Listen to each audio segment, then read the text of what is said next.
Greetings, citizens. Hey you beautiful creepy human being you, and welcome to today's true crime episode.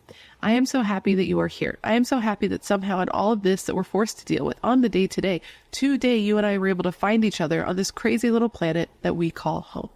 My name is Brittany or BRATTERSTEIN, whichever you prefer, and today we're going to be discussing the Caffey family.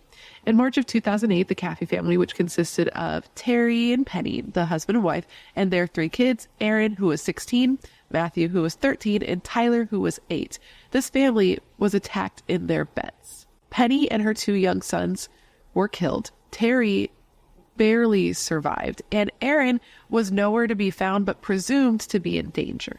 But as police investigated this case, took in the scene, spoke to witnesses, they found that Erin was not the helpless victim that they initially believed she was, and she was instead the mastermind of the murders, or the attempted murders and the murders of her entire family. But before we get started with the whole story, if you have not yet had the pleasure, please make sure to join the Brat Pack by subscribing and ringing that bell. I put out a new video every single week, sometimes 2 a week, and I would love to hang out with you. Yes, you specifically you, but I can only do that if you join the Brat Pack and become one of us. Now, before we get into the details of today's case, I first need to say a big thank you to the sponsor of today's video, and that is Aura. Now, I want to start this off with a question to you, and that is this. Have you ever Googled yourself or somebody you loved and been surprised to see how much of yours or their private information was available on those public listing sites? Because when I tell you, it is far more common for your personal information to get out into the world where anyone can see it. Because a lot of you know I used to be a paralegal. When you're a paralegal, you have to serve people, so we would have to look people up. You can find all types of stuff out there, and that's because there are these things out there, these data brokers who are making so much money by selling yours and everyone's private information to people we really don't want to have it, like spammers and robocallers. They can even find out where you live. I am not down with that sickness. I value my privacy, and I value your privacy, and that's why I want to introduce you to Aura. Now, did you know that data brokers are legally required to remove your information if you ask them to? Sounds great, right? Except they make it super difficult to find out which data brokers actually have your information, and that is one of the ways in which Aura comes in. They identify which of the pesky data brokers have your information and are leaking it out onto the web, and they submit opt-out requests on your behalf. They do the work so that you do not have to. When I first signed up for Aura, one of the very first things I did was go to the data broker opt-out section, because I was like, how many of them could really have my information? And it turns out like 30, and they do other things for you too. They check and see if your information's been leaked on the dark web. And if you know, nobody wants information leaked on the dark web. And they see if things like your passwords that you use for things online, like, I don't know, your baking, are good, strong passwords that haven't been breached, which I was always worried about because I've had the same password for such a long time. But it turns out I've been one of the lucky people who has not had any issue with it. My password is super strong, and I now know that for sure thanks to Aura.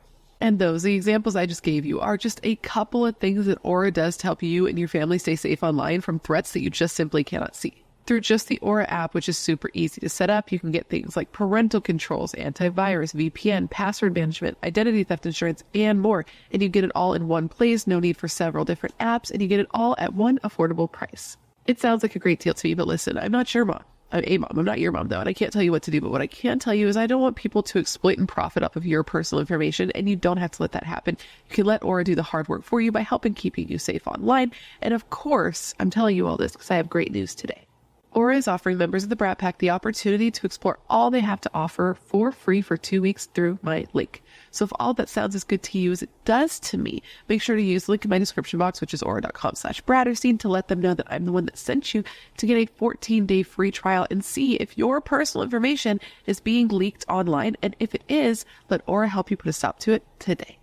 Now, I just want to say a big thank you to Aura for being a recurring sponsor on this channel. It's sponsors like Aura that make it possible for me to put out videos as consistently as I do. And a big thank you to you guys for always being so supportive of all of my sponsors. You rock. Don't ever change.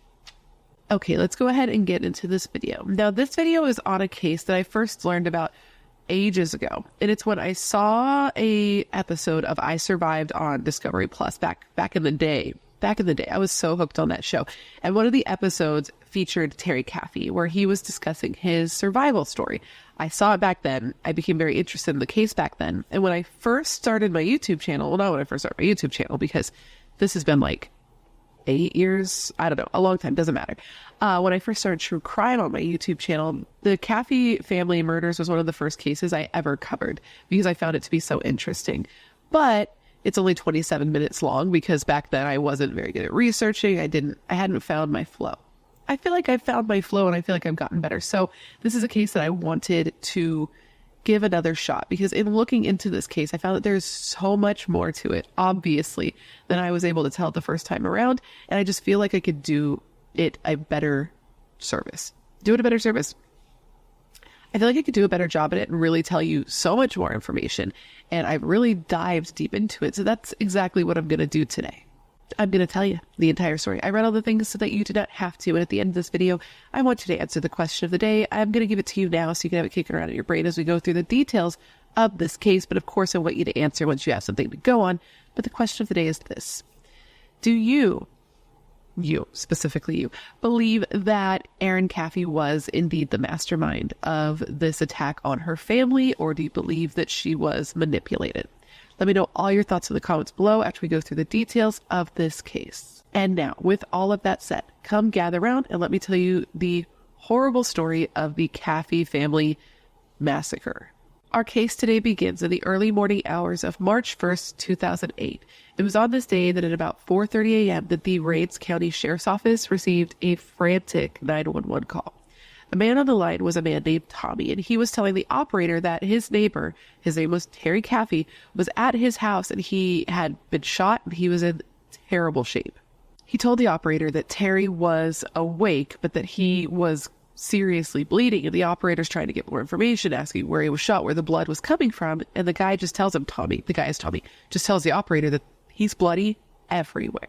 So police rushed to Tommy's house, and they also rushed to the Caffey house, or what was once the Caffey house, because as the police officer drove down the windy road that led to the remote property, because they were kind of out in the woods, he saw that it was completely engulfed in flames. The Caffey house was basically not there anymore. He could tell it had been burning quite a while, that anybody inside would be beyond help because it was so, the metal roof was like caving in to the house because there was no foundation to hold it up anymore. He called for dispatch, he called for ambulances and all that to try to get people out there, but it was too late. And after hours and hours of trying to put out this fire, they finally had just the remains. The house was burned down to the foundation. It was completely gone. And they were able to pull out the bodies of 38-year-old Penny, 13-year-old Matthew, and 8-year-old Tyler from the burned up remains of this house. And it was such an intense scene that one of the firefighters just like fell to their knees, unable to handle what they were seeing. Now, while this was happening, there were also several other things happening because this case at the beginning moved very quickly. So firefighters are there putting out the fire, retrieving the bodies of Penny and Tyler and Matthew. Meanwhile, Terry, remember, he survived, so he is at the hospital. They weren't sure if he was going to make it. He didn't feel like he was going to make it, but he was able to tell police that he recognized one of the people who came into his house and murdered his family and tried to murder him. And he said that this was his 16-year-old daughter, Erin's boyfriend, 18-year-old Charlie Wilkinson. So police rushed over to arrest him. From there, 2 more arrests were quickly made, and this was 2 people who Charlie knew. This was 20-year-old Charles Wade, which was Charlie's friend, and Charles Wade's girlfriend, 18-year-old Bobby Johnson. But there would be a 3rd arrest, and it would be the most shocking of all, especially for Terry, because while he's there in a hospital recovering from multiple gunshot wounds, including one to his face, okay? And knowing that his wife is dead and his kids are dead, he learns that his daughter, his only girl, his 16-year-old child, was heavily involved with the plot to murder him, his wife, his kids. And when he learned this information, he just wailed. Now, I want to go back. I want to talk about the Caffey family. I want to talk about Erin, and then I want to talk about how we got here.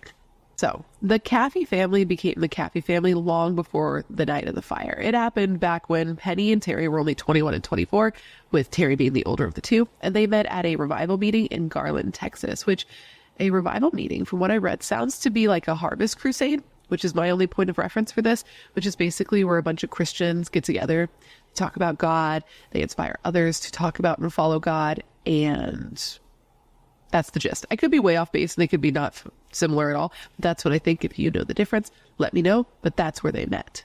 Their faith was incredibly important to them. It's what brought them together, and it's what helped keep them together for years after they got married, because I think they got married pretty quick.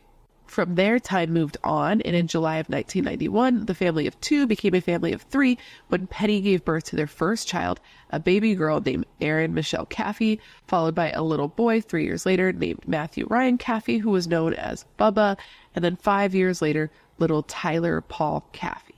The Caffey family was very close, they were very conservative, and they were very, as I said, faith-centered. And that sort of directed their lives because Terry always wanted to work in the ministry. And that's what ended up leading him and his family to the area that they ended up settling down in and eventually lost their lives in.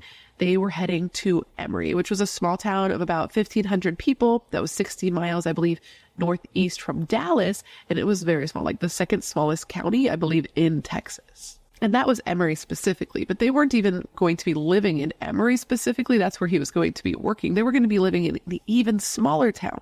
This was the neighboring community of Alba, which was super teeny tiny. And they settled into like a modest cabin set deep in the woods that had this nice little wooden sign posted out front that referenced a Bible verse, Joshua 24:15, which is a verse, I believe, all about serving God, which was like their bread and their butter or their cracker and their juice. But as I said, that's where their house was. But their lives, everything they did when they weren't at home was in the small town of Emory. And they were a very small town. They only had one supermarket, but they had, despite being so small, they had, wait for it, 17 churches. One supermarket, 17 churches. One of these churches was the Small Miracle Faith Baptist Church, and it's where Terry would go on to serve as a youth pastor with the plans to eventually make it his full-time work. And it wasn't just Terry either. The whole family contributed and worked for the church. Penny did ministry as well as delivering meals to the elderly, and she also played piano during services. The boys both played guitar along with their mother while she played piano, and Erin, who reportedly had like a beautiful voice, did vocals. Apparently, her voice was so pretty that one of her family's friends that they met through the church told her that when they died, they wanted her to sing at their funeral. And the minister, the pastor, the main guy at the church told her that if he had a couple more errands, like on his staff, I don't know if it's called a staff there, a couple more errands, he would have no trouble filling the church every Sunday. And it seemed to be something that really like filled Erin's cup as well, because when she would sing, sometimes she would get so like overwhelmed with how she felt that she would start crying and have to stop and like compose herself to even continue.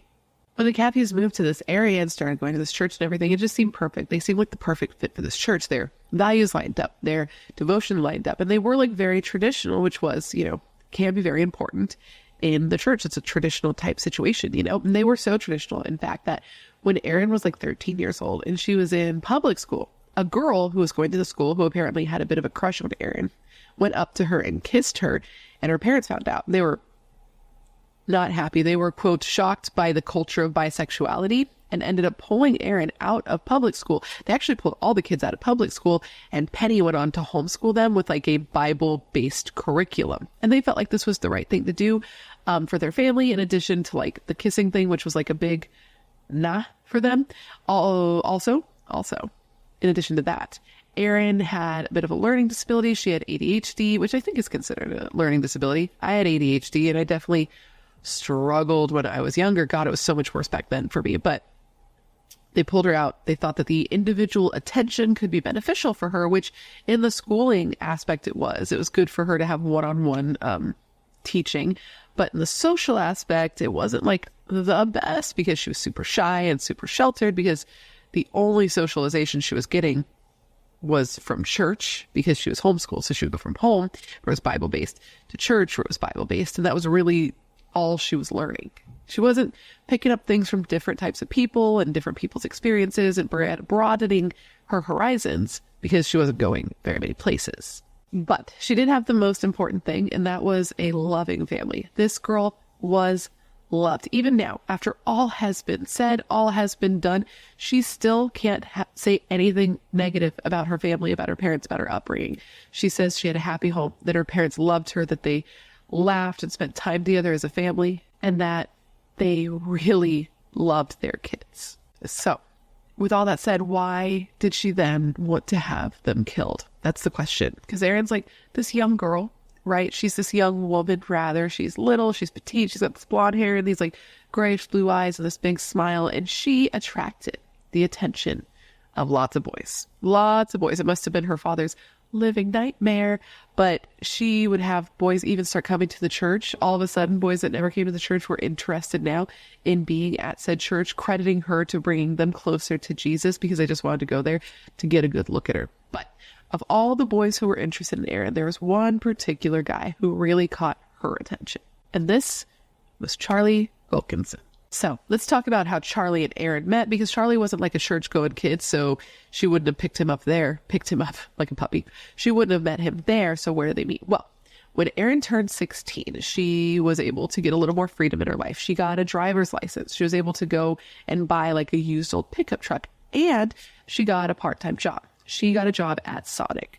Are you familiar? I remember that my town where I grew up got a Sonic right after I left, and I remember people being super stoked about the slushies, but I have heard that the food is a little meh. Let me know if you don't. I haven't really eaten there, but Erin got a job there, and she was one of the only car hops that actually roller skated to your cars, because they don't really do that anymore, I don't think, but she did. She would roller skate to your car, and she was super adorable, and people loved her there, and her coworkers said that she was gushing innocence, but got flirted with a ton. Now, one of these guys who flirted with her a ton, who spotted her while working at Sonic, was 18-year-old Charlie Wilkinson. And he said that from the moment she skated over to his car to take his order, there was an instant connection, despite the fact that he was a bit different for her. He wasn't the most, quote, polished of the guys that Erin got hit on by typically.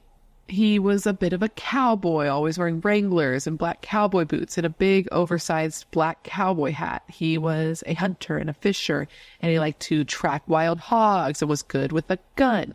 He had just returned home from boot camp with the Texas National Guard and planned to go on active duty after his senior year in high school. He, had divorced parents, but he had a relationship with his father, his stepmother, and his siblings. He had never really been in trouble, not with police or even really in school. Not that he didn't get into any trouble at all in school. He was said to be a little bit of a hothead, and that he would get into like little spats with people who would like make fun of him or tell him to take off his cowboy hat because he was such a little cowboy. And he would lash out, but he wouldn't lash out at people. He was said to not lash out at people. He would like just hit a desk or walk out, but he wasn't said to be violent. He wasn't the type of kid who fought. He just didn't really get in trouble. So this was all the more strange when everything that happened. But anyway, despite how different he was for her, and despite the fact that he wouldn't be exactly the type of guy that Erin's family would have chosen for her, maybe not somebody they would approve of, there was clear electricity between the two of them. There was no denying that. So anyways, after initially meeting Erin at Sonic, Charlie came back. Like shortly thereafter, he came back, and within no time, he had asked her out. And Erin was smitten. She really liked Charlie, and she really liked what he offered to her as a partner. He was somebody that she instantly clicked with, somebody who could get her out of the small town where she lived, somebody who was going abroad to serve his country. It was just attractive to her. And to Charlie, Erin was said to be everything. A friend of Charlie's later said of Charlie's feelings for Erin, and I quote, "He was totally in love with her and considered her his soulmate. Charlie talked about Erin 24/7. And another friend, a girl who was a senior at the time the murders took place, expanded on this, saying, quote, "She had him around her finger pretty much. She could get him to do whatever she wanted. She asked for something, she got it." So after a while of the two dating, once things started to get a little more serious, started to feel serious, which truth be told didn't take very long to happen, Erin and her family decided that they should all meet, that her parents should meet Charlie. Terry really wanted to meet the guy who was dating his only daughter, right? But things did not go well at that meeting, with Terry saying, quote, "I didn't care for him from the moment I laid eyes on him. He wouldn't look me in the eye." So the day they finally met, Terry came home from work to a full house. His boys are in the living room. Charlie is in the living room with them. And he's sitting in Terry's recliner, but like sitting in it sideways with his legs like dangling over the side, which, okay. I get everybody's different. I don't think that's that big of a deal. It's pretty comfy for your first time in somebody's house. Like I wouldn't. I sit and I try to make myself small, and I don't ask for water, and I don't ask for your bathroom. That's me. But he's sitting with his legs dangling over the side. And what really turned Terry off most is that Charlie didn't get up to greet him. And he was like, "Oh, that's weird. That's super disrespectful that in my house you wouldn't get up and introduce yourself. And if you can't respect me, how are you going to respect my daughter?" This is what's going through his head. But he's like, "Whatever, I'm going to go over." And he walks up to Charlie and he goes, "So "You must be Charlie." And he says that Charlie responded to him, quote, "Yeah, and you are?" Now, I can see why that would be frustrating. That would annoy me, especially if I was a super traditional and super protective father. I could see how that would rub me the wrong way. It's not a great first introduction at all.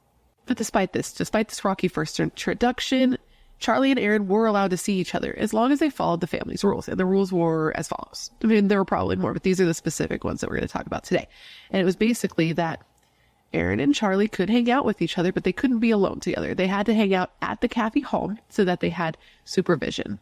And so that meant that Charlie was there all the time. He was there most days after school. And if like he had been over for dinner, then after dinner, the boys decided to do a bonfire, which they often did. Charlie would just stick around even later, and he would stay every night until 9 p.m., which was Erin's curfew. Then after he left at 9 p.m., he would go home. Him and Erin would then talk on the phone until her curfew, which was 10 p.m. on weekdays, 11 p.m. on weekends. And they would talk all the time, right? They'd spend all the time together. They talk all the time. Charlie even started going back to church so that he could spend that time with Erin. And nobody really saw it as weird. He seemed like a nice little kid, a quiet kid. Like at church, he didn't stand out. They just all kind of saw this situation as intense puppy love. So time moves on, and now it's December of 2007, and Erin is asking her parents if she can enroll back into public school. I don't know if they realize this is because of Charlie or what, because the boys, her brothers, had returned back to public school in the fall, and she said that she just wanted to do the same, and her family actually thought that this was like a good thing to do because it would give Penny the opportunity to work a little, earn a little extra money for the family. So they said yes. They let Erin enroll back into public school, where she was a freshman, and she enrolled in the school where Charlie attended as a senior, which meant that they could spend even more time together. And this, her enrolling back in public school, was just 6 weeks before the murders. So now that the two were in school together, they were able to be alone more often, right? Like not totally alone, obviously, because they're in school, but they didn't have her parents hovering over them, which I'm sure they kind of were. I got the vibe that there might have been a little bit of helicoptery parenting happening there, which, don't get me wrong, I have a little bit of that myself as well.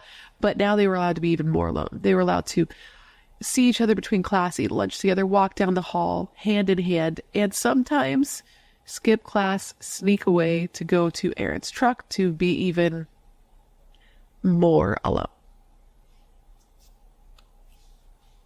Things didn't seem weird. There were no red flags with the relationship in the beginning. Her family even allowed Charlie to take Erin out. They were like, you know what, it's fine. You can take her out on dates as long as you have her home by 9:30. They were giving her a lot more freedom here, and this gave them the freedom to be alone together more. They would go over to friends' houses instead of going on dates where they could be, even more alone / intimate is what I'm getting at here. Physical intimacy. Now, it didn't take long for this relationship to just be moving so fast. Like, their relationship wasn't that long. I think it was it less than a year? It was like months, but when you're young, it moves super fast. And theirs moved particularly fast because it didn't take long before one night, he's driving down the road with Erin. He's on a country road. He pulls over the truck. He gets out. He gets down on his knees, and he gives her his grandmother's engagement ring. He says it's a promise ring to her, that he's not proposing to her, but he wants her to know what his intentions are. Erin, as you can imagine, was stoked as hell. So she's going around showing everybody her ring. Look at my ring. Look at my ring. Ugh, a wife. You know how we do, us girls.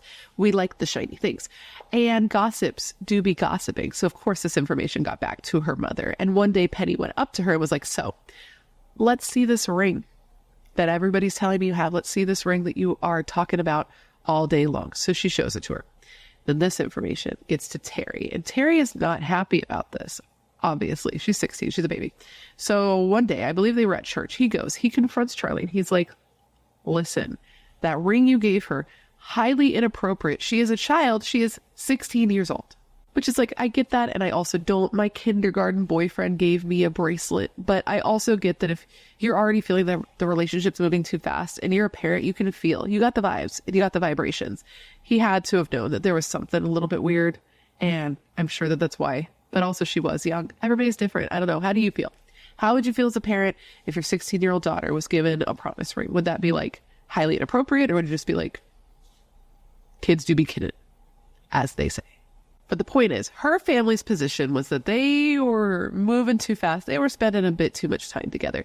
And they weren't going to get to a point where they didn't want the two to see each other anymore. But they were like, you do see each other quite a bit at school. So basically, they had to sit down with Charlie and Erin where they told him, like, hey, it's cool that you guys are together. It's cool that you love each other. Everything is cool, baby. But here's the thing. It's going a little fast. You see each other a bit too much. You need a little space from each other. You already see each other all day at school. You go to church together. So I think what we're going to do is stop with the after school visits. Like, Charlie, instead of being over here like every day, which you do now, you can come over once a week. That was their solution here. In the moment, they seemed to understand, but they were reportedly upset, especially Erin. Erin was said to have complained to her aunt and said that when she was 17 years old, she was going to leave home. She was going to run away. She was going to live with Charlie. She was just done. And she was already at her edge, right? She's already frustrated as hell with her parents. And then things get worse because one night she sneaks the phone into her room so that she could talk to Charlie, and it's after her curfew. And I mean, she's already on notice, right? Her parents have already sat her down and said that they're talking to each other too much, seeing each other too much. They've set rules. They're trying to set boundaries. And now she's deliberately disobeying them, like Simba in The Lion King. And they're like, you know what? We're done. Erin was grounded, which meant her phone was gone. Her keys were gone. She didn't have access to her truck. Her parents for weeks drove her back and forth to and from school. And what grounding also meant is that once a week visit from Charlie that she was allowed was now gone as well. And from there, things changed. This is when there was a big switch. The relationship between Erin and her family changed, and Erin herself seemed to change. Erin was said to have lost her light. She really seemed to be phoning everything in. She was no longer like bright and bubbly. She didn't care about what she looked like, which was different for her. She was always really like girly and into that kind of thing. And she just seemed distracted and disinterested in everything. And she was like constantly fighting with her parents. They were always at each other's throats. It felt like they were at odds. They were fighting and arguing all the time. And all of their arguments just led right back to her and Charlie's relationship and the two of them being together. And it reportedly got so bad that one time Erin called Charlie and said that during a fight, Penny had even slapped her. But of course, this can't be confirmed because Penny was killed. The whole thing was really weighing on her family, and people noticed it. People noticed that Penny seemed distracted. She even was planning to go on a women's retreat with the church and decided not to because she just needed to be at home with her family, is what she said. And Erin, who used to cry from the power of church, was now aloof and uninterested. And her dad said that they were just so worried because they saw her changing so much so quickly. And then things get real bad. And this is in February of 2008. And this is when Erin's aunt, which is Penny's sister, contacted Penny and Terry to tell them something that she had discovered online. So basically, the Caffey family didn't have the internet. I don't know if they had a computer or not, but they didn't have the internet. So if they wanted to get on the internet, they would have to go to either the library or to Penny's sister's house, Erin's aunt's house, to use the computer. So Erin had been there one day. Oh, I'm going to reposition here. Erin had been there one day using her computer, and she had logged into Charlie's MySpace page and had forgotten to log out.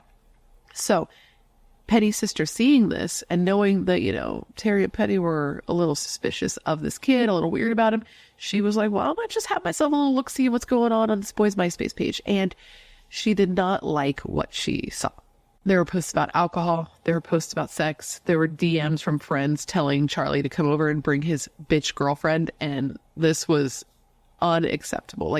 None of this was okay with her parents. This was not who they'd wanted their daughter to be around. This is not the type of person they wanted their daughter to end up being, right? So as soon as Penny saw this, she freaked out. She called Terry, who was at work, and she's like, you need to get home right now. I need to show you something. And he's like, do I really need to come right now? Because I've been missing a lot of work. Because I didn't even mention this because I don't know why I didn't mention this.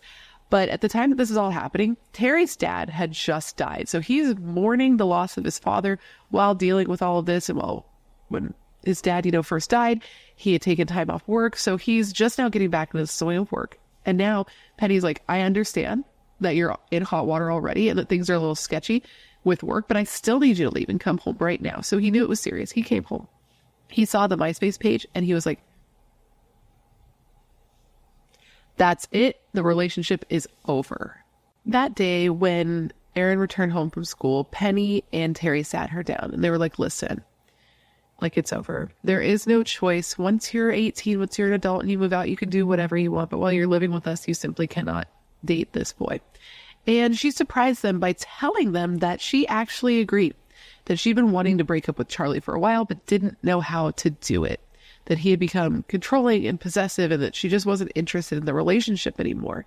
And her parents comforted her. They told her how to go about breaking up with him. They told her to do it at a public place, do it at church, so that she would feel safe and secure with other people around.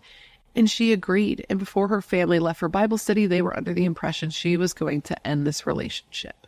A few days later, just hours before the murders, Penny and Terry laid in bed and thought about just how lucky they were that they were going to have their happy-go-lucky daughter back. And they thought that everything was going to go back to normal. Terry told Penny, everything is going to be okay. And then they went to sleep. On March 1st, 2008, at about 3 a.m., the bedroom door, the master bedroom door where Penny and Terry were sleeping, slammed open. And Terry heard footsteps and initially thought that one of his boys maybe had a nightmare or something, and that's what was going on, but quickly realized that wasn't the case when he heard gunfire. He lunged at Penny to protect her. She was still shot, but he lunged at her to try to protect her, which caused him to be shot multiple times, the worst of which was to his face, and the force of the shots knocked him out of the bed. And he said of this moment, quote, "I am sound asleep in my bed, and just immediately the gunshots went off. It was so loud. It's even hard to describe. I mean, can you imagine someone standing over you and shooting when you're sound asleep, and now you're being attacked in your bed?" So that's what happened to him, and that's his memory of it. And once he hit the floor, he lost consciousness. The next thing Terry knew, he was laying on the ground and he had his eyes shut, and he heard footsteps walk over to him, and he could feel like a dark figure standing over him, and the figure started to reload its gun. So he laid there. He was completely numb on his right side from when he had been shot, and he was just doing everything in his power not to breathe. And he just thought to himself, whatever's going to happen, because he thought he was going to die at that moment, just make it quick, right? That's all he's thinking about. But then the person was going to shoot Terry, but the gun malfunctioned, so they left him there for dead. He was in bad shape. He had blood coming out of his eyes, his nose, his mouth, his ears, and he couldn't move. He was trying to move, but he couldn't move, which was horrifying for him because he heard the sounds of footsteps running up the stairs, and he thought to himself, oh my God, my kids. But he couldn't do anything. He tried. He was grabbing the mattress cover, trying to pull himself up, when he hears his 13-year-old child say, quote, "Charlie, why are you doing this?" He then heard his son cry out again. He cried out, "No, Charlie, no," before hearing more gunshots. And it's at this point that he fell back down and lost consciousness again. Now, what specifically happened to the Caffey family is horrific, but we will talk about that more when we get to the confession. The next time Terry woke up, his house was on fire. He was inside the house and it was on fire. So he knew that he had to get himself out if he was going to live. So he uses all the strength he has. He pulls himself up, and that's when he first sees his wife. She's laying in bed, and she had been shot, but she had also had her throat slit to the point that she was nearly decapitated. And it was at that moment that he knew he couldn't help her, and he knew he couldn't help his boys. He said he wanted to give up. He wanted to just die right then and lay there and just die in that fire. But he knew that if he did, he couldn't tell police what he saw, and that the people who did this might not get caught. So he willed himself to try the best he could to live. And he pulled himself to the door. He said that even though he knew it was fruitless, he wanted to try to go upstairs and see if he could save his boys. So he pulled himself to his bedroom door, but when he opened it, he just saw a wall of fire and smoke. So this forced him back into the bedroom. And now he knew that the only thing he could do was to go to the bathroom and try to get out the window. So he did. He pulls himself to the bathroom, and he pulls himself through the window, falling down onto the ground. And that already sounds impossible, right? He got out of a burning house after being shot over and over, one of which was to his face. But it was going to get harder because he knew now he needed to get himself to his neighbor's house. This was Tommy and Helen, the same Tommy who ends up calling 911. And he needed to get there before he bled out, and it was 500 yards away. He literally had to crawl. He had to pull himself all the way to safety. And while he's doing this, he's just looking at the light of his neighbor's house to keep him motivated and keep guiding him there. He's crawling through bushes, and at one point he even falls in a creek and almost drowns, but he lives. He was shot 5 times though, dude. Once in the head, twice near his right shoulder, and twice in the back. But despite this, he drug himself that hour-long distance, covered in blood, just wearing a t-shirt, pajama bottoms, and one sock before making it to his neighbor's house, collapsing on their porch. They hear him, they come out, and they dial 911. When police responded to that 911 call and saw Terry in the condition he was in, they knew it was bad. And so did Terry, honestly, because after he was strapped on a gurney and loaded into an ambulance, he told them, like, he didn't know if he was going to make it. So a cop immediately started asking him as many questions as they could in case Terry, died on the way to the hospital. And that's when Terry tells the cop, like, I saw who did this. I know who did this. It was my daughter's boyfriend, Charlie Wilkinson. And he tells the cop that he recently told his daughter that they couldn't see each other anymore. And he believed that Charlie broke into their home and tried to murder them all in retaliation to that. Which is so horrific, dude, to come into this family's home and to kill them while they sleep. And when officers are hearing this, it's uber traumatizing for them because, again, this is a super small town. This is a super small community. So when Terry gives them Charlie's name, they know who that is. One of the cops who was on the scene, their kid even played and hung out, they're adults, but hung out with Charlie. Like they knew each other. It wasn't a stranger. Now, it didn't take police long to find Charlie. He really just kicked it around the same couple of places. So within no time, police are arriving at this double wide trailer. They're knocking on the door, and this guy named Ed, who had no idea what was going on, sleepily answers the door. And they're like, is Charlie here? And he's like, I have no idea, but feel free to look. And so the police did. The first responding officer, who knew Charlie, by the way, enters the trailer and is walking down the hall when he comes to a door, but not really a door. It's where a door should be, but where the door, it's a door frame, but where the door should be, there's just a blanket hanging there to cover it because there was no door. So the officer moves the blanket and he just sees Charlie laying there, awake, wearing just a pair of jeans, laying on a mattress with a gun lying on the ground next to him. He informed Charlie what they were there for, that the Caffey family had been murdered, and he just sort of hung his head.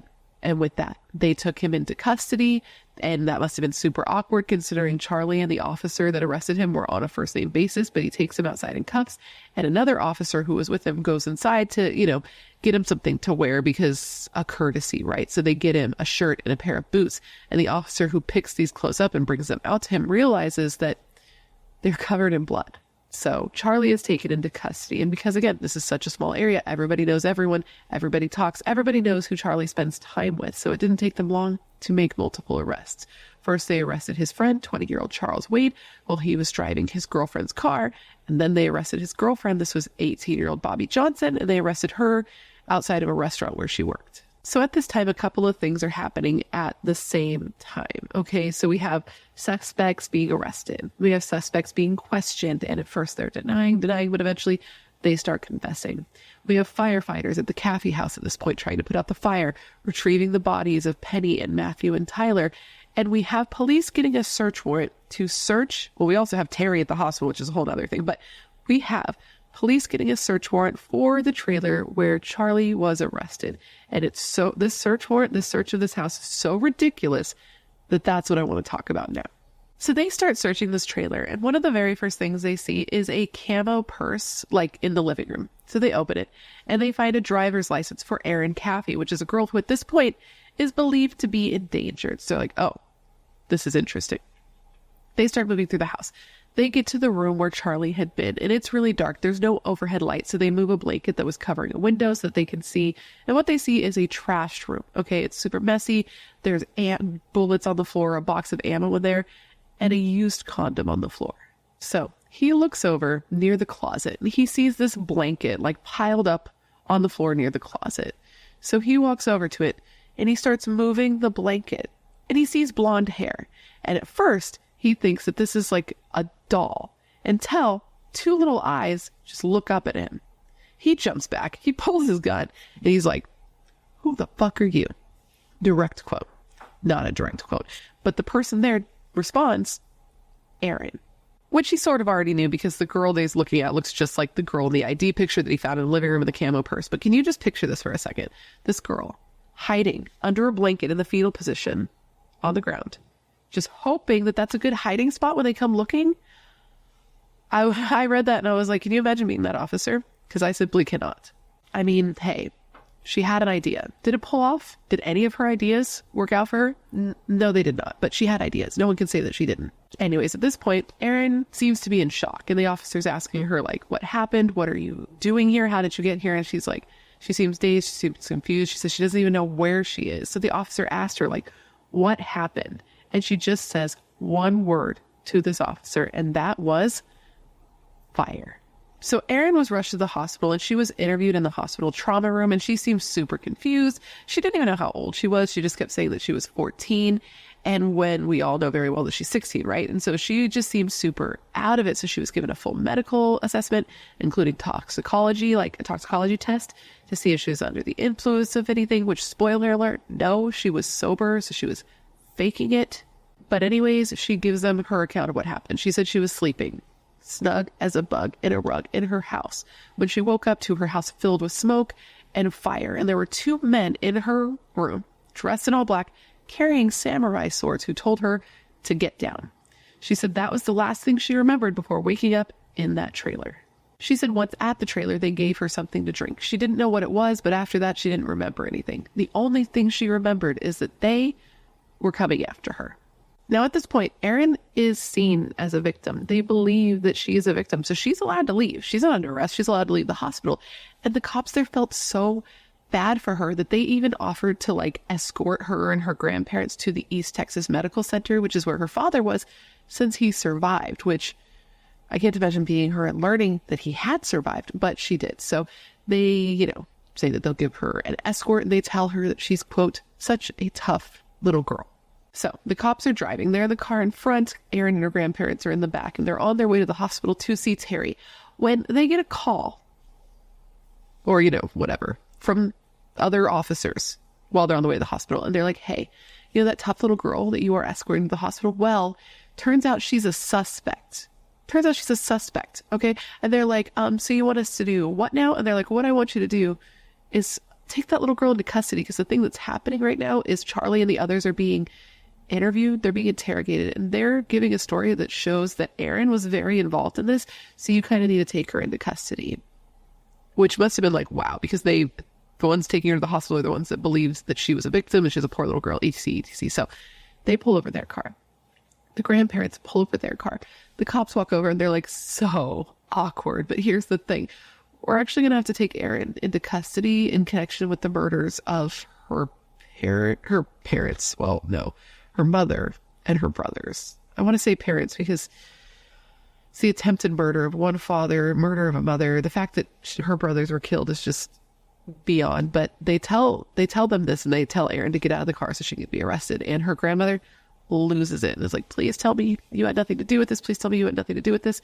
And she did deny it. But despite that, she was handcuffed and she was taken into custody. So now let's talk about what Charlie said happened and what the others corroborated. And it's really horrible. Just heads up on that. So Charlie said that killing her parents, killing her family was Erin's only solution to the problem of how they were going to be together. That was all she wanted. She talked about it relentlessly. She brought it up at least 2 to 3 times a day, and they weren't secretive about it. Like, they would talk about it in school. Charlie told friends of his that he intended to kill the Caffey family, and Erin and him would have discussions about it around other people where other people heard them discussing the murder of her family. Charlie says that he did not want to, that he didn't want to kill her family, that he instead just wanted to run away, or even to get Erin pregnant so her parents would have no choice but to accept the relationship. But Erin said that wasn't an option, that she was too young to have a baby, and that as long as her parents were alive, there was going to be trouble for them to be together. He says that he was sort of ambivalent about the whole murder plot, but that he loved her and he would do anything for her. And his father said that Charlie sort of had like a lost puppy dog syndrome where he wanted to help anyone who was in need. And to him, Erin was somebody who was in need. Charlie said that the day before the murders, Erin had called him and that she was super upset and she was freaking out because her parents wanted them to completely end their relationship. 100%. They weren't allowed to be together anymore. And he says at this point, he told her like, fuck it, let's just run away. Let's leave. Let's go off. Just the two of us. And that she said no. Her parents had to die. And Charlie said of his decision to help her with this plan, quote, I ain't got no conscience. I joined the army to do whatever needed to be done without thinking. He added that he intended to kill them because he thought he was in love. So Saturday morning at about 1:30 a.m., the plan was put into motion. Charlie and his friend Charles Wade got into the car of Charles Wade's girlfriend. This was Bobby Johnson. And reportedly, Bobby had no idea what was going on, but she just wanted to tag along with the guys in the car. So they all get together and they drive over to the Caffey house. Now, Charles Wade reportedly did know what was going on, and he agreed to help Charlie do this in exchange for $2,000, which Charlie was going to be recovering from the Caffey family's lockbox, a lockbox that Erin gave him the location of and the combination for. So they get to the Caffey home, but when they get there, the dog is barking its head off because it was a very good boy, very good girl, very good dog. And because of this, they're like, okay, well, we're not doing this. The plan is off. And they were about to not do it at all. But then Erin called Charlie and was like, hey, come back in about an hour and I'll keep the dog quiet. Now, these two things, the dog barking and the phone call, Erin calling them and telling them to come back in about an hour, were notable in that they corroborated Charlie's telling of what happened from witness testimonies and things like that. Like, for example, the dog. Terry says he remembers his dog barking his head off a couple of hours before he was woken up to the gunfire, and that he didn't think anything of it at the time, just told the dog to be quiet and went back to sleep. That's so terrifying to consider because he's waking up to the dog barking and these people are out on his property waiting to come in and kill him. I can't even imagine that. That's so scary to me. And then the phone call of Erin calling Charlie to say to come back an hour later. Well, when they're looking later at the evidence and they're looking at the call logs, they can look at the call logs and see that this call did come in at the time that Charlie said it came in, which corroborated his story. An hour later, they returned to the Caffey property and they picked Erin up, who was waiting at the end of the driveway, and then they drove around together while they thought about what they were going to do, while they discussed what they were going to do. And Charlie asked Erin over and over to run away with him. Like, are you sure you want to do this? Let's just run away. Are you sure you want to do this? Let's just run away. And Erin just kept saying that, yes, she wanted to do this. And this wasn't just Charlie's telling of events either. Bobby Johnson, Charles Wade's girlfriend, said that she was in the car and she was listening and she kept hearing Charlie say, like, are you sure you want to do this? And that Erin was saying, like, if you love me, you'll do this. And it was at this point that Bobby Johnson knew what was going on, because remember, she's just along for the ride. She doesn't know what's going on. And she says that she's freaking out now and she wants to leave, but that her boyfriend told her that she couldn't, that she was in it too far now and she would get in trouble anyway.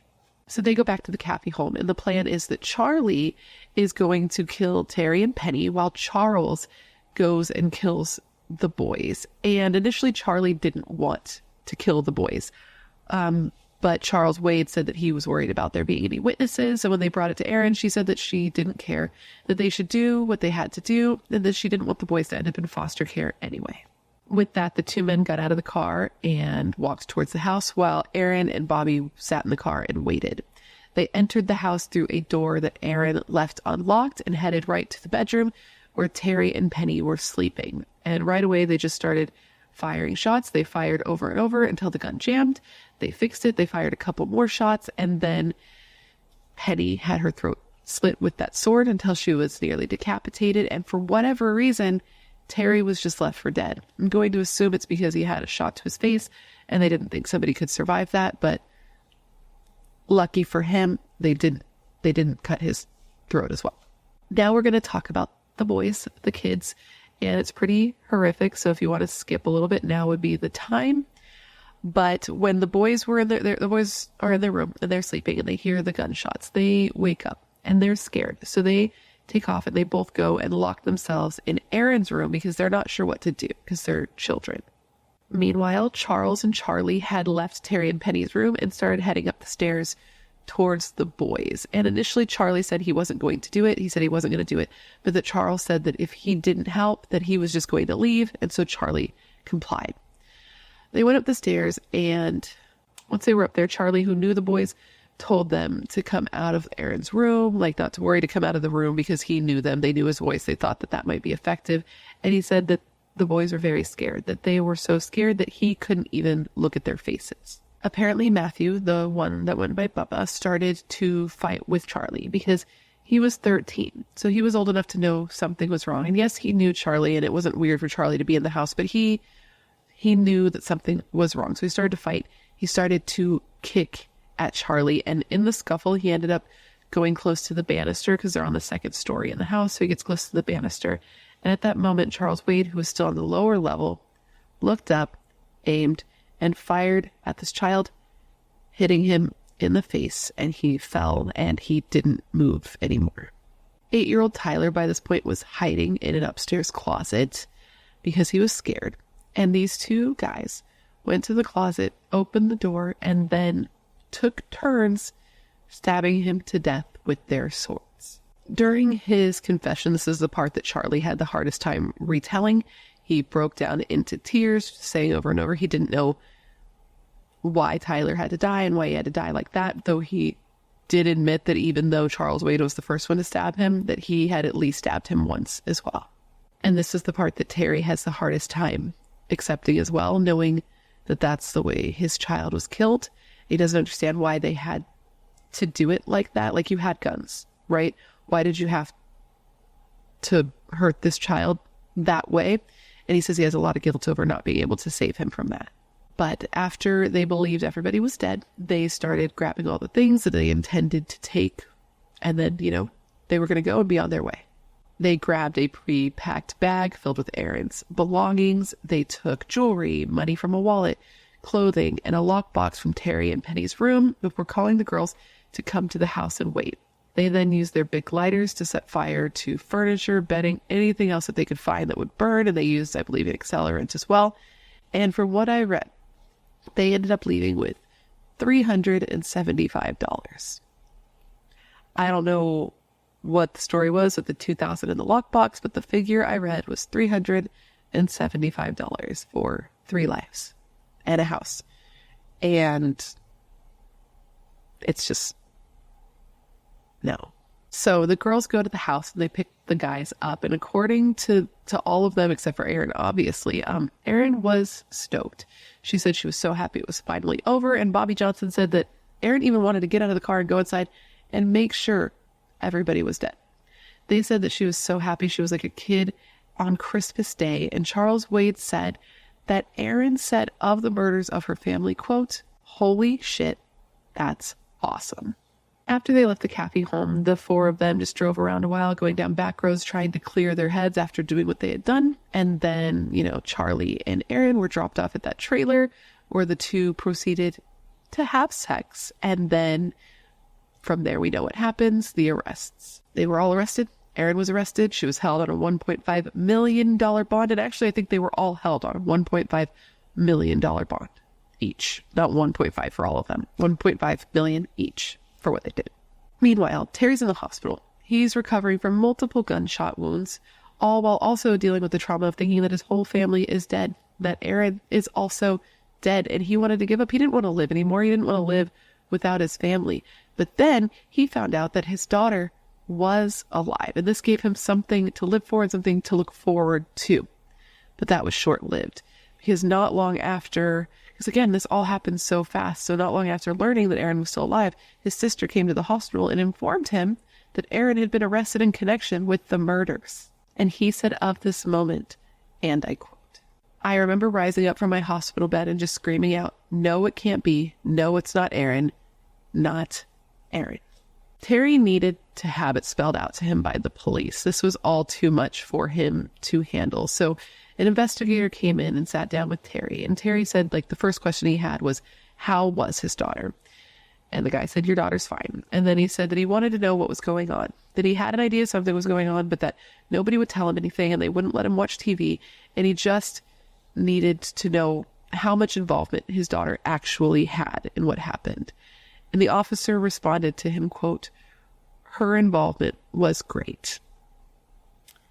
And I heard a recording of this because, the conversations are recorded. So I was able to hear this conversation. And Terry, in response to hearing that, just wails. It's earth-shattering.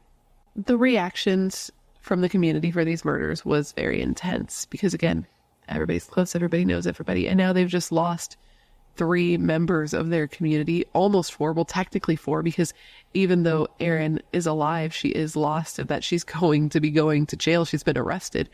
And, this is a family that was very loved, very involved in their community, very involved in the church. And now this tiny little community that was used to just living a simple little life is being thrown into the news for local and national coverage. And it was just a lot to handle. This was especially true when you looked at who did this. These kids or young adults who didn't have a bad history and never been in trouble and now just went on to commit a triple murder and like burn the house down. It was hard to accept and also incredibly rare. Nothing like this had happened in that area ever. And the people there were forever changed. The Sunday morning service at the Miracle Faith Baptist Church after the murders was a solemn service. About 80 people were present and they cried and, they held their children, and the pastor struggled to keep his composure as he remembered the family. Penny, quote, getting after it on the piano while her sons played guitar along her side. The pastor added that he didn't even think he would have been able to crawl out of that house the way Terry did. He didn't think he would have had the strength to move forward like that, but that clearly God had a purpose for Terry and had given him the strength to do that for a reason. And the pastor also said that he wanted the people there to pray for Erin and to not blame the kids who did this, which I think is a big ask. I'll say that. The pastor said that there was a huge change in the church and a change in the community. And as much as they would like to just forget about it, they can't, and they can't wish away what happened. It'll be the same loss today and tomorrow and every day. And it's true. A lot of people who were directly associated with this case were never the same again. The lead investigator on this case, his name was Richard Allman, like almond, like the nut, but not spelled the same. No D, just Richard Allman. Anyway, he said that evil came knocking that night at the Caffey house, and he believed that this tragedy was going to be something that stuck with this town forever. And he said that even though most of the people in the town that experienced this didn't lose a loved one in the same way that Terry did, nobody could understand what he's going through. It was still something that had gotten into them and would never leave them. And then poor Terry, man, I mean, his family's gone, his daughter's in jail. He has to go to and plan a funeral for his family members and then go on with his life with no life to go home to. He has no family. He has no house. He stayed with his sister for a while, but he became like violently depressed. He wanted to end his life. He said he considered going to where the house once stood and just taking his life there with a gun, but said that there had already been too much bloodshed, so he decided that he'd just take pills instead, or to take a hose in the tailpipe of his truck, run it in his window, and just keep it there until he fell asleep. He said his grief was so bad, he was so bitter, and he was so angry, and he wanted to kill all of those who were involved except Erin. He said it got to a point that it was so bad that he thought the anger and the grief was going to destroy him. And he realized that if he let that happen, he wouldn't be honoring his family. So he thought what was best for him would be working on forgiveness. He said that he worked for months constantly praying. He said that he still had a lot of rage even towards God, and that one day he went back to the old home, or at least to the property. The home was gone. And he looked up to the sky and he screamed, like, why did you take my family and not me?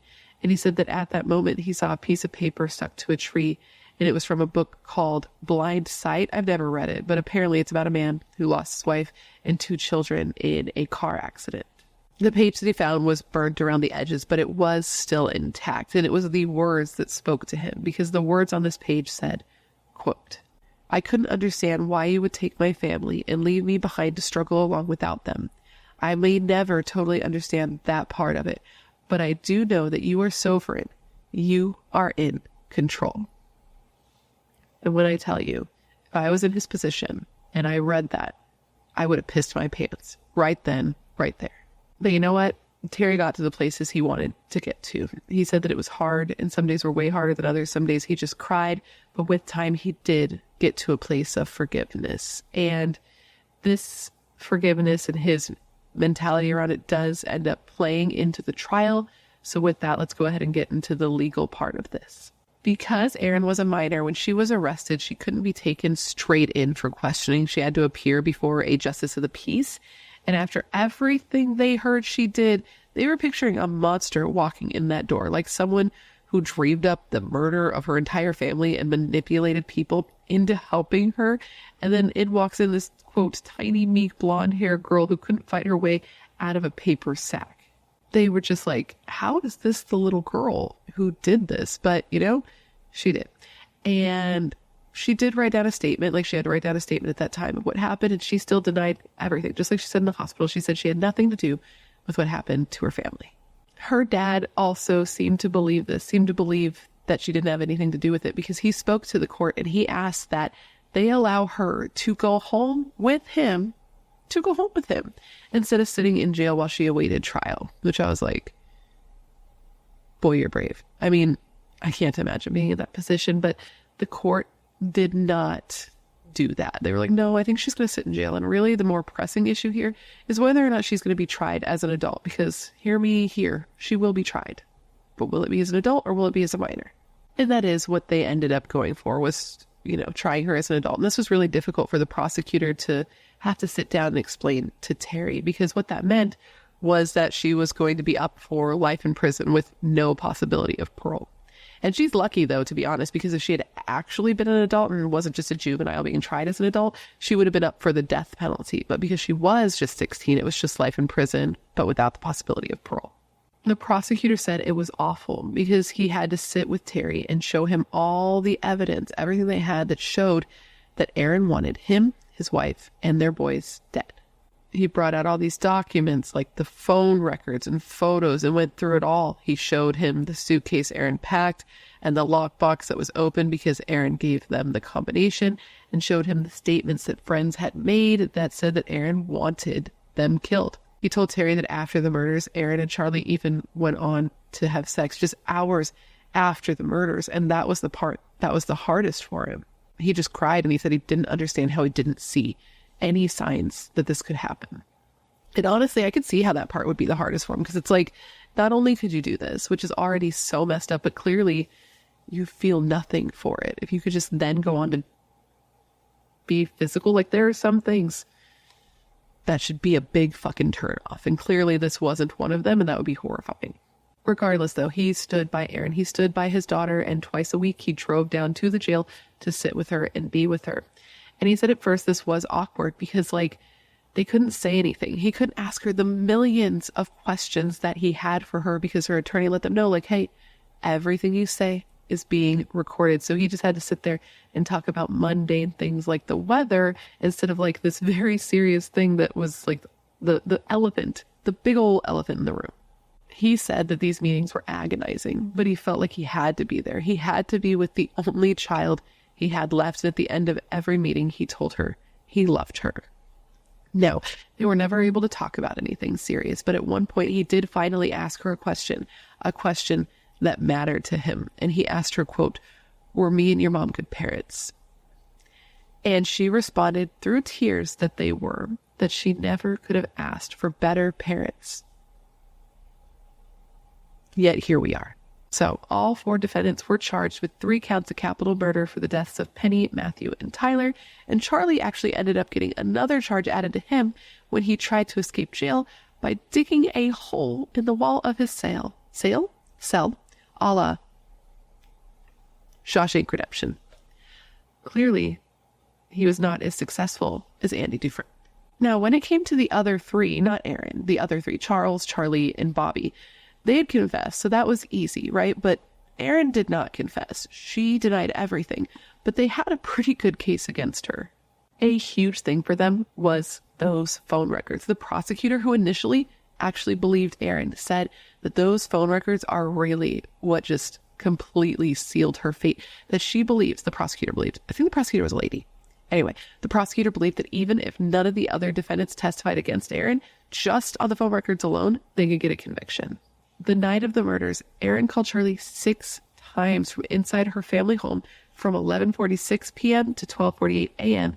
And then again between 1:22 a.m. and 1:58 a.m. She called him 7 more times. These phone calls lined up perfectly with the story Charlie gave, where he said she was calling to tell them to come, then calling to ask what was taking so long, calling to tell them to come back, and saying she'd keep the dog quiet.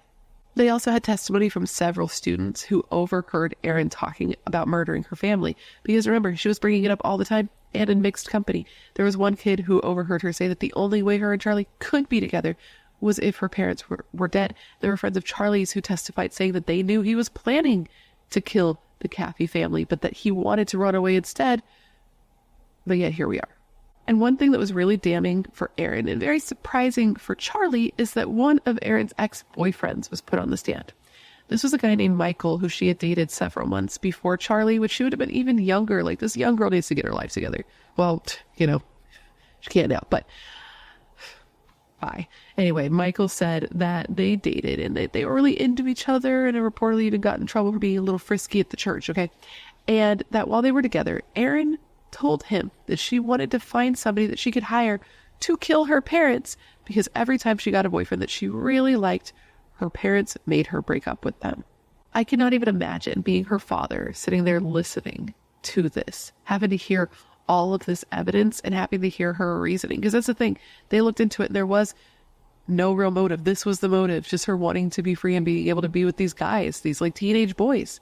She wasn't mistreated. She wasn't traumatized. She was evaluated and there was no evidence of any abuse. And somehow she was able to convince these people who were also non-problematic to do this. And they had been drinking, but they weren't on drugs or anything. So it's terrifying. It's terrifying that she was able to do this. But despite that, despite Terry knowing all of that, he still wanted leniency for his child. And actually, not just for his child. So, okay, initially, Terry insisted that the state go after the death penalty for both Charlie and Charles. He was pissed, particularly at Charlie, because he's like, how could this man, who I let in my house, sit at my table, date my daughter, come in my house and do this? He was like, kill him. Bye. Don't care. But then as he worked on forgiveness, right, he was working towards forgiveness, and he was praying to God and trying to figure out what he should do. He came to the conclusion that he wanted to give these guys the opportunity to feel remorse. And he wrote, I believe it was a letter to the DA about this, where he said, quote, I want them to wake up every day and think about what they took, and hopefully one day they will find remorse in their hearts. I want people to draw goodness from all this. And people were shocked, right? People he knew were shocked that he did this, and they were shocked that he was trying to like help these boys. And when they asked, like, how could you do this? He just said, like, killing these boys isn't going to bring my family back. So with that, both of these men were offered a plea deal, something that greatly made their attorneys were stoked about this because they knew that their clients were fucked, and that if Terry hadn't sent this into the DA, they probably would have had to go to trial and that they would have lost. So with that, both boys pled guilty to all 3 counts of capital murder. And at their sentencing hearing, Terry stood and spoke to both of them directly. And in his statement to Charlie, he said, quote, Charlie Wilkinson, I want to say to you today, I forgive you. Not so much for your sake, but for my own. I refuse to grow into a bitter old man. If I want to heal and move on, I must find forgiveness in my heart. And that has been the hardest thing I have ever had to do because you took so much from me. With that, Charlie Wilkinson and Charles Wade were both sentenced to life in prison with no possibility of parole. And Charles's girlfriend, Bobby, the girl who didn't even know what was happening, and then when she found out, was too afraid to do anything, was sentenced to 40 years in prison, but with the possibility of parole after 20 years. And though Terry did want leniency for his daughter, because she did end up accepting a plea deal as well, where she pled guilty and she was sentenced to 2 life sentences to be served concurrently, plus an additional 25 years, which means that if she is on her best behavior, she'll be eligible for parole when she is 59 years old. Now, to this day, Erin denies being the mastermind behind the attack on her parents, her brothers, her whole family. She is the type of person, too, that would be easy to believe. She seems small and gentle and unthreatening. And even the mental health counselor who was hired by the defense to evaluate Erin during her hearing said that he believed her. He believed that she was remorseful, that she was sad, that she was scared, that she didn't want this to happen, that Charlie was the one who did, that he had a bad temper, and that she had dumped him, and that he had done this in an attempt to try to frame her. He said she seemed totally genuine and totally sincere, and he would have put his license on the line to say that she was telling the truth. He said that sometimes he would even leave their sessions crying because he felt bad this little girl was being railroaded when she didn't do it. But as time went on and he learned more about the case and he talked to her more, he found out that Erin had been manipulating him during their sessions. He said that he had worked with some good liars, but Erin was the best. He said that Erin is extremely dangerous. What disturbed him most is that he had no idea why she killed her family. She was a good kid. She was voted most likely to succeed and most fun-loving, went to church camp, had nothing bad to say about her family, yet she had done this and he knew it. And he literally said of her, quote, I've never come across someone as dangerous as Erin. And he wasn't the only one who said this either, because Erin did an interview with Piers Morgan for some TV show. I cannot for the life of me remember what it is, but you should watch it. I'll try to remember. I'll figure it out. If I don't, Google it. But you should watch it because you get to watch her interact. Like, you don't get to interact with her because you're not there, but you get to watch her interact with Piers Morgan. And he says that she is one of the most evil women that he has ever met. He says that she's a 4'11" girl who looks and sings like an angel, homeschool church girl who did all of this. And when he asked her what the hell happened, she just said it boiled down to choices. She said it was stupid, that it was all for nothing. She's like, they weren't beating me, they weren't starving me, they were taking care of me like I had it made. She was just mad, dude. She was shocked and angry when her parents told her she had to break up with Charlie because this is the guy that she was supposed to marry, and she was pissed. But I don't know. I don't know if I believe that. She says that, but I don't know if I believe that, because her ex came out, remember, and said that she told him that she wanted to kill her parents too. So it's like, I just don't know. I don't know what her deal is. And this point, right, this little fact about her telling her ex that she wanted her parents killed too was something that Charlie learned about, right, obviously, and that it was something that really confused him and made him think, because after a prolonged time of her begging, asking him to do this for her, he thought he was doing it for them, for their love. But in learning she'd asked somebody else or told somebody else that she wanted this done already, he feels like he was just like a tool to her. And the thing is, he could never know for sure because he can't speak to Erin. He was barred from speaking to her for the rest of his life. So he literally has nothing but questions that'll never be able to have answers. He said he loved her, that he would have done anything for her, that she was so smart and so caring. So he didn't understand why in her mind it had to be that way. He didn't know why her family had to die. He didn't know why her brain worked the way it did. He was asked if, after knowing all he knows now, having all the information, if he still loved Erin. And he sat with that a while, trying to think of what the answer was. And then he said, quote, "Once you love somebody, you can't quit. You always will." But he did say, he doesn't know what's going on in that bitch's head and that she should be examined. Now, Terry seems to outwardly disagree. He says that he believes his daughter almost fully of her account of what happened, what she told him happened, which was that she did not plan the murders, that Charlie was the one behind the murders, and that she was trying to stop him. That all those phone calls, all those phone records was her calling to stop him, because initially it was her. She was the one who wanted to run away, and that she told Charlie she would, but then she changed her mind, and that he decided that because she changed her mind, he needed to kill her family.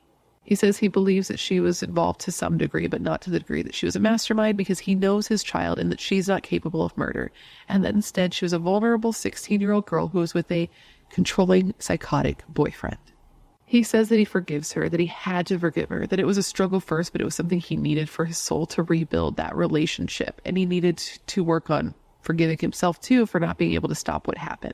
Now, people are kind of split on Terry. There were a lot of people locally who were upset with him, upset that he stayed close with Erin, upset that he seemed to move on so quick, upset that he wrote a book, because he did, upset that he would go on TV shows and do appearances and shit like that. But also, it's hard to put yourself in his shoes and think about just what he's been through. You know what I mean? And nobody knows what they would do in that situation until they're in that situation. You can think, you can have an idea, but you don't know until you're there. And he knows what people think about him and his choices. And he has made a statement where he says, quote, "I have a happy life. People can say what they want, but until they walk in my shoes, they don't know what they would do," which, is exactly the same thing I said. So redundant. He did go on to remarry. He actually remembered twice. The first one ended in divorce, with him saying that he tried to move on too soon. I mean, he did end up getting married less than a year after the murders in the same church that his family's funerals had just been in, but he said that they were just too different. He married again. He had a new baby son and adopted 3 children, which I believe are probably his new wife's children previously. I don't know if they adopted them together or not, but it seems like maybe it was a package deal.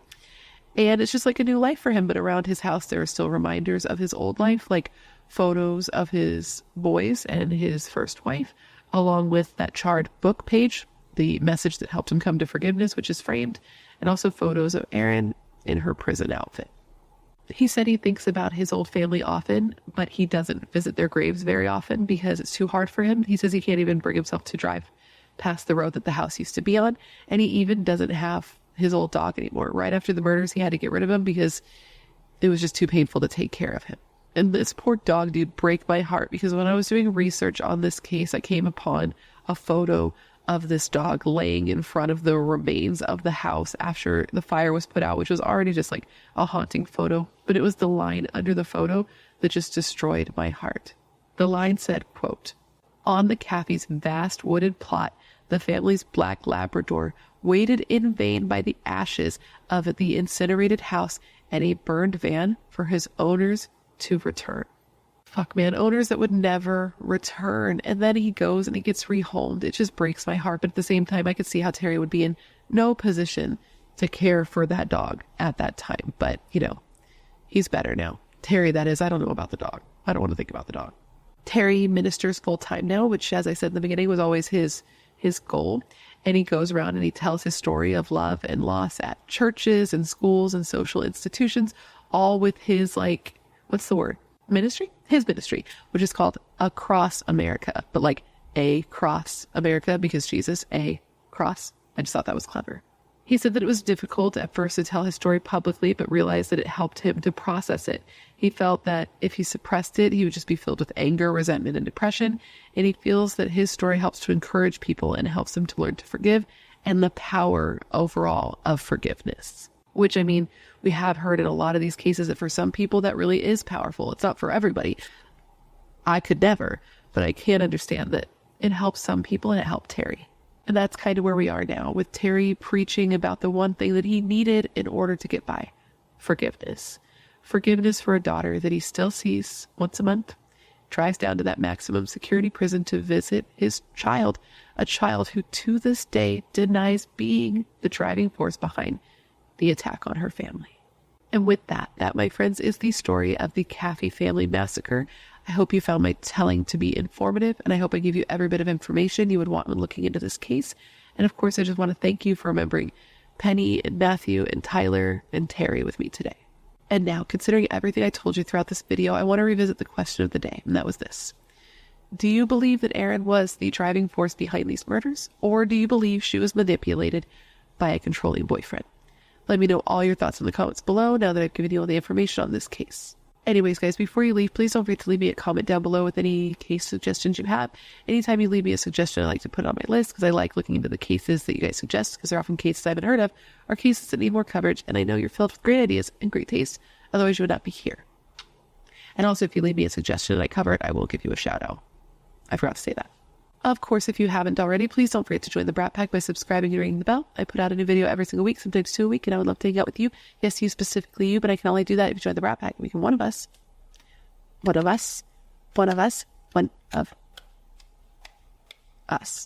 And if you want to hang out more consistently, all my social media is listed down below, along with a link to my membership and a link to my merch store. And now with all of that said, I just want to thank you for being here when you could literally be anywhere else in the world. That is tight. You are tight. Please stay safe and be a better person than you were yesterday. And I hope to see you in my next video.